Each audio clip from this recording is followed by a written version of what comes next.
ತಾಲೂಕುಗಳಲ್ಲಿ ತಹಶೀಲ್ದಾರ್ ಕಚೇರಿ, sub registrar ಕಚೇರಿ ಮತ್ತು ಸರ್ವೆ ಇಲಾಖೆ ಈ ಮೂರು ವಿಭಾಗಗಳಲ್ಲಿ ಇರತಕ್ಕಂಥ ಹಳೆಯ ಮೂಲ ದಾಖಲೆಗಳು ಏನೇನಿದ್ದಾವೆ ಅವೆಲ್ಲವುಗಳನ್ನು ಕೂಡ ಸ್ಕ್ಯಾನ್ ಮಾಡಿ ಪರ್ಮನೆಂಟ್ ಆಗಿ ಅವುಗಳನ್ನು ಸಂರಕ್ಷಣೆ ಮಾಡುವ ಭೂ ಸುರಕ್ಷಾ ಯೋಜನೆಗೆ ರಾಜ್ಯ ಸರ್ಕಾರ ಚಾಲನೆಯನ್ನು ನಾವು ಕೊಟ್ಟಿದ್ದೇವೆ. 31 ತಾಲೂಕಿನಲ್ಲಿ ಈಗಾಗಲೇ ಕೆಲಸ ಮಾಡಿದ್ದೇವೆ. ಇನ್ನು ಬಾಕಿ ಇರುವ 209 ತಾಲೂಕಿನಲ್ಲೂ ಕೂಡ ಈ ವಾರದಿಂದ ಚಾಲನೆ ಆಗ್ತಾ ಇದೆ. ಹಳೆ ದಾಖಲೆಗಳು ಕಳೆದು ಹೋಗುವಂಥ ಪ್ರಕರಣದಿಂದ ರೈತರಿಗೆ ಮಾಲೀಕತ್ವವೇ ಕಳ್ಕೊಳ್ಳುವಂಥ ಪ್ರಸಂಗಗಳು ಬಂದಿದ್ದಾವೆ. ಇನ್ನು ಹಳೆ ದಾಖಲೆಗಳು ಶಿಥಿಲವಾಗಿ ಪುಡಿ ಆಗ್ತಾ ಇದ್ದಾವೆ. ಈಗ ನಾವು ಅವುಗಳನ್ನು ಸ್ಕ್ಯಾನ್ ಮಾಡಲಿಲ್ಲ ಅಂದರೆ ಪರ್ಮನೆಂಟ್ ಆಗಿ ಕಳೆದು ಹೋಗ್ತವೆ. ಅದರಿಂದನೂ ಜಮೀನಿನ ಮಾಲೀಕತ್ವಕ್ಕೆ ಗ್ಯಾರಂಟಿ ಇಲ್ದಂಗೆ ಆಗೋಗುತ್ತೆ.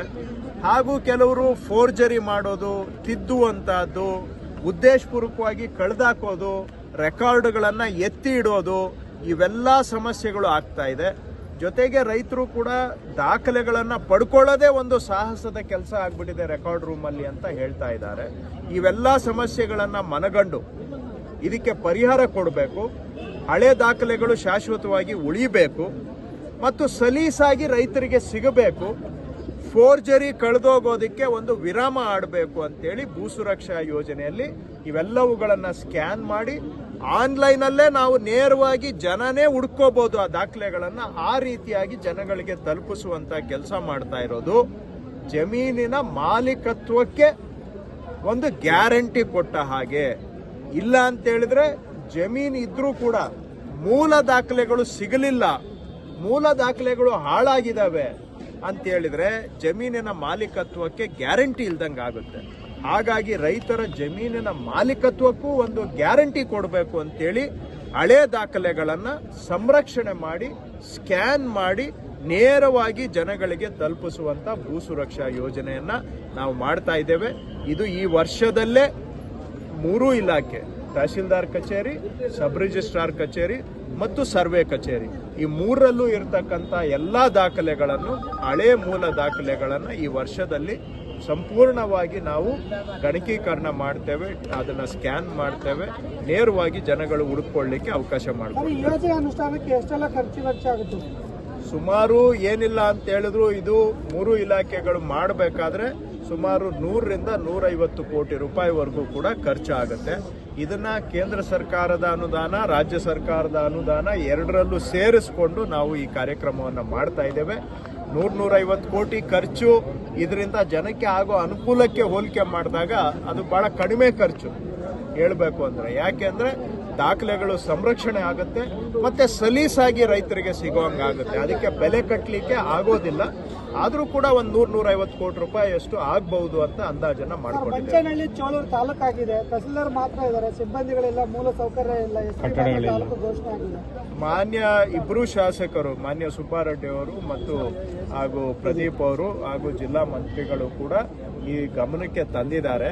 ಈಗ ಅವ್ರು ಹೇಳಿದ ಮೇಲೆ ಕೆಲವು ಸಿಬ್ಬಂದಿಯನ್ನ ಈಗ ಒದಗಿಸಿಕೊಟ್ಟಿದ್ದೇವೆ ಮತ್ತು ಅಲ್ಲಿಗೆ ಕಟ್ಟಡ ಆಗಬೇಕು ಅಂತ ಕೇಳಿದ್ದಾರೆ. ಈ ವರ್ಷದಲ್ಲಿ ಚೇಳೂರಿಗೆ ಕಟ್ಟಡವನ್ನು ಮಂಜೂರು ಮಾಡ್ತೇವೆ. ಮುಂದಿನ ವರ್ಷದಲ್ಲಿ ಮಂಚನಹಳ್ಳಿಗೂ ಕೂಡ ಕಟ್ಟಡವನ್ನು ಮಂಜೂರು ಮಾಡ್ತೇವೆ. ಅದರ ಜೊತೆಗೆ ಸಿಬ್ಬಂದಿಯನ್ನು ಕೂಡ ಒದಗಿಸಿಕೊಡುವಂತ ಕೆಲಸ ಆರಂಭ ಮಾಡಿದ್ದೇವೆ. ಸ್ವಲ್ಪ ಸಿಬ್ಬಂದಿಯನ್ನ ಒದಗಿಸಿಕೊಟ್ಟಿದ್ದೇವೆ.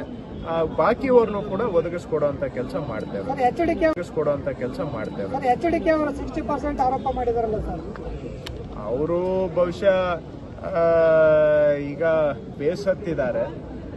ಯಾಕೆಂದ್ರೆ ಮೊನ್ನೆ ಉಪಚುನಾವಣೆಗಳಲ್ಲಿ ಅವರು ಬಿಜೆಪಿ ಜೊತೆಗೆ ಅಲಯನ್ಸ್ ಮಾಡಿಕೊಂಡು ಕೂಡ ಚನ್ನಪಟ್ಟಣದಲ್ಲಿ ಹೋದ ಬಾರಿ ಏನು ವೋಟ್ ತಗೊಂಡಿದ್ರು ಅದಕ್ಕಿಂತ 12,000 ಕಮ್ಮಿ ಆಗಿದೆ. ಸೊ ಬಿಜೆಪಿನವರೇ ಅವರಿಗೆ ದೋಖಾ ಮಾಡಿದ್ದಾರೆ. ಇವರಿಂದ ಪಾರ್ಲಿಮೆಂಟ್ ಎಲೆಕ್ಷನ್ ಅಲ್ಲಿ ಬಿಜೆಪಿಗೆ ಏನೆಲ್ಲ ವೋಟ್ ಹಾಕ್ಸ್ಕೋಬೇಕೋ ಹಾಕ್ಸ್ಕೊಂಡ್ರು. ಬಿಜೆಪಿಯವರು ಪಾರ್ಲಿಮೆಂಟ್ ಸೀಟುಗಳು ಗೆದ್ಕೊಂಡ್ರು. ಆದರೆ ಸ್ವಂತ ಕುಮಾರಸ್ವಾಮಿ ಅವರ ಮಗ ಅಲ್ಲಿ ಚುನಾವಣೆಗೆ ನಿಂತಾಗ ದಳ ವರ್ಸಸ್ ಬಿಜೆಪಿ ಆದಾಗ ದಳಕ್ಕೆ ಎಷ್ಟು ವೋಟ್ ಬಂದಿತ್ತು, ದಳ ಬಿಜೆಪಿ ಇಬ್ರು ಕೂಡಿದ್ರು ಕೂಡ ಅದಕ್ಕಿಂತ 12,000 ವೋಟ್ ಕಮ್ಮಿ ಆಗಿದೆ. ಅಂದ್ರೆ ಅಲ್ಲಿಗೆ ಬಿಜೆಪಿ ಓಟು ಎಲ್ಲಿಗೋಯ್ತು? ಆದ್ರಿಂದ ಪಾಪ ಕುಮಾರಸ್ವಾಮಿ ಅವರು ಫ್ರಸ್ಟ್ರೇಟ್ ಆಗಿ ಆ ಸಿಟ್ಟು ಅವ್ರ ಮೇಲೆ ತೋರಿಸ್ಕೊಳಕ್ಕಾಗಲ್ಲ, ಅದನ್ನ ಯಾವ್ದ್ಯಾವ್ದೋ ಬೇರೆಯವರ ಮೇಲೆ ಹಿಟ್ ಅಂಡ್ ರನ್ ಆರೋಪಗಳನ್ನ ಮಾಡ್ತಾ ಇದ್ದಾರೆ. ಅವರು ಎಲ್ಲ ಇದೆಯಲ್ಲ CBI ED ಅವೆಲ್ಲ ಚೂ ಬಿಟ್ಟು ಮಾಡಿಸ್ತಾ ಇದಾರಲ್ಲ, ಮಾಡಿಸ್ಲಿ, ನಾವು ಅದನ್ನೆಲ್ಲ ಫೇಸ್ ಮಾಡ್ತೇವೆ. ಸಿಎಂ ಅವರು ನೋಡಿ, ಅದೆಲ್ಲ ಅವರವರ ವೈಯಕ್ತಿಕ ವಿಷಯಗಳು, ಅವರವರು ಪ್ರತಿಯೊಬ್ಬರಿಗೂ ಅಧಿಕಾರದ ಆಸೆ ಇರುತ್ತೆ. ಅದು ಇವತ್ತು ಸಾರ್ವಜನಿಕವಾಗಿ ಅದು ಮುಖ್ಯ ಅಲ್ಲ, ಅದು ವೈಯಕ್ತಿಕ ವಿಚಾರ ಆಗುತ್ತೆ. ಸಾರ್ವಜನಿಕವಾಗಿ ಮುಖ್ಯವಾಗಿರುವಂಥ ವಿಷಯ ಜನಗಳ ಸಮಸ್ಯೆ. ಜನಗಳ ಸಮಸ್ಯೆ ಕಡೆಗೆ ನಾವು ಗಮನ ಕೊಡಬೇಕು, ನೀವು ಗಮನ ಕೊಡಬೇಕು.